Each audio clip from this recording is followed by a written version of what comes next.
Assalamualaikum warahmatullahi wabarakatuh. Halo adik-adik hebat, jumpa kembali dengan Bapak dalam channel YouTube Kelas Pak Syam. Kali ini kita akan belajar Matematika SD MI kelas 5, yaitu tentang pengumpulan data. Apakah adik-adik sudah siap untuk belajar? Jika sudah siap, jangan lupa membaca doa terlebih dahulu ya. Data adalah sekumpulan keterangan yang benar dan nyata yang digunakan untuk melihat lingkungan, objek, kejadian, ataupun suatu konsep. Data dapat berupa suatu keadaan, gambar, suara, huruf, angka, matematika, bahasa, atau simbol-simbol lainnya.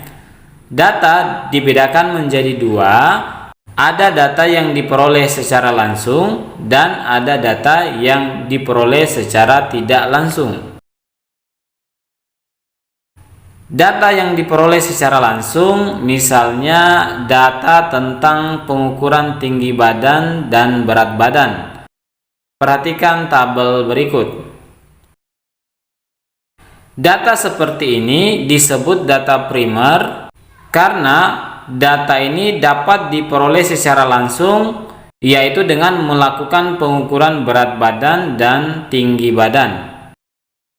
Jenis data yang kedua yaitu data yang diperoleh secara tidak langsung.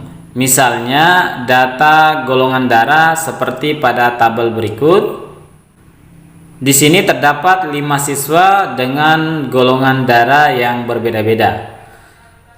Data ini tidak mungkin diperoleh dengan cara diperiksa sendiri, akan tetapi membutuhkan bantuan dari para medis. Misalnya kalau di sekolah data ini diambil dari buku catatan di ruang UKS. Karena data ini diperoleh tidak secara langsung, maka data ini disebut sebagai data sekunder. Pengumpulan data dapat dilakukan dengan beberapa cara. Yang pertama, tes. Kedua, bertanya langsung. Ketiga, dengan isian singkat. Dan keempat, dengan pencatatan langsung. Yang pertama, pengumpulan data dengan cara tes. Untuk memperoleh informasi perkembangan belajar siswa, biasanya Bapak Ibu guru melakukan tes atau ulangan. Perhatikan contoh data ulangan di samping. Data di samping adalah data nilai ulangan PPKN yang diperoleh siswa kelas 5 SD Nusantara 1. Pengumpulan data seperti ini adalah dengan cara melakukan tes.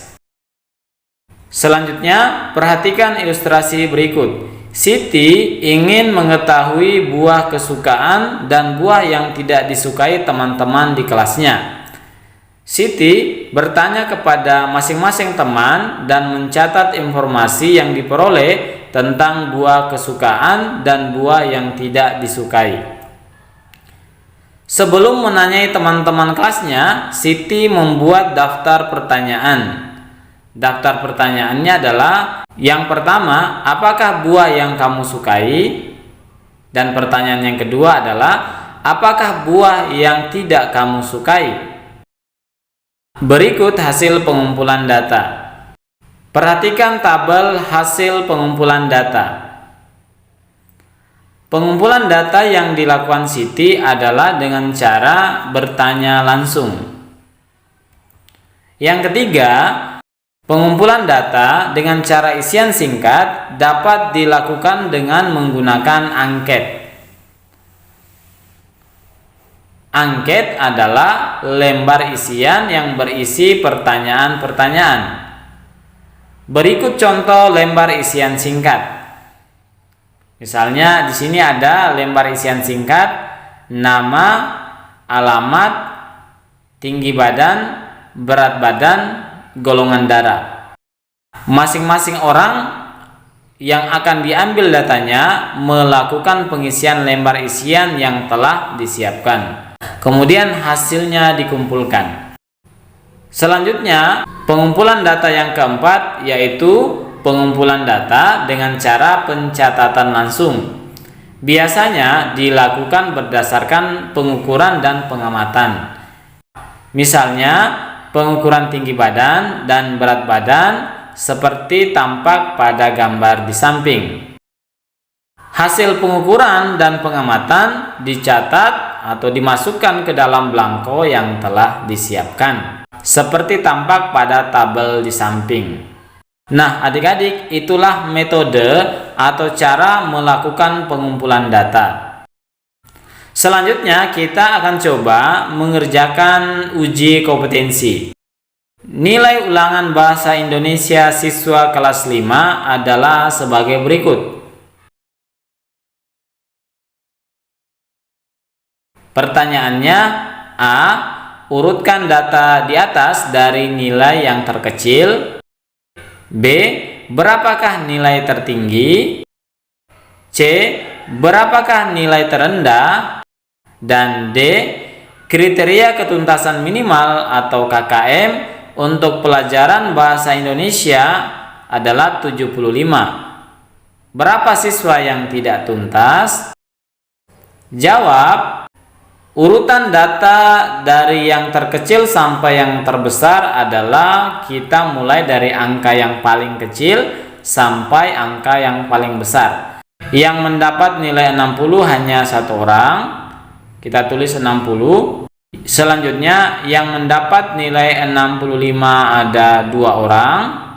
Selanjutnya, yang mendapat angka 70 ada 4 orang.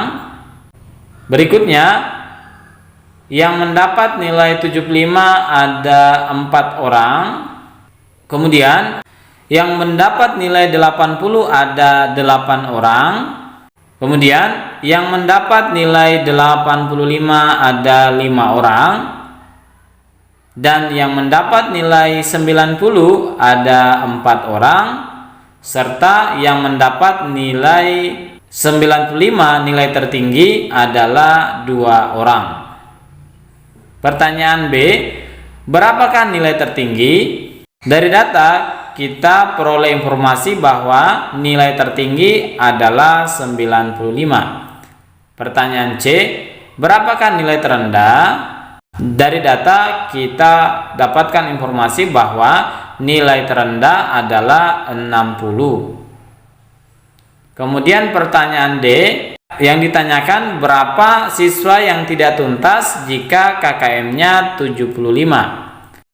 Karena kriteria ketuntasan minimal atau KKM adalah 75, jadi nilai yang tidak tuntas adalah nilai di bawah 75, yaitu ada 60 ada 1 orang, 65 ada 2 orang, dan 70 ada 4 orang.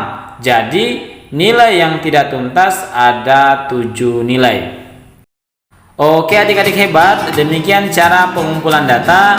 Mudah-mudahan bermanfaat. Terima kasih telah menonton video ini, dan sampai jumpa lagi pada video-video berikutnya. Tetap semangat belajar. Wassalamualaikum warahmatullahi wabarakatuh.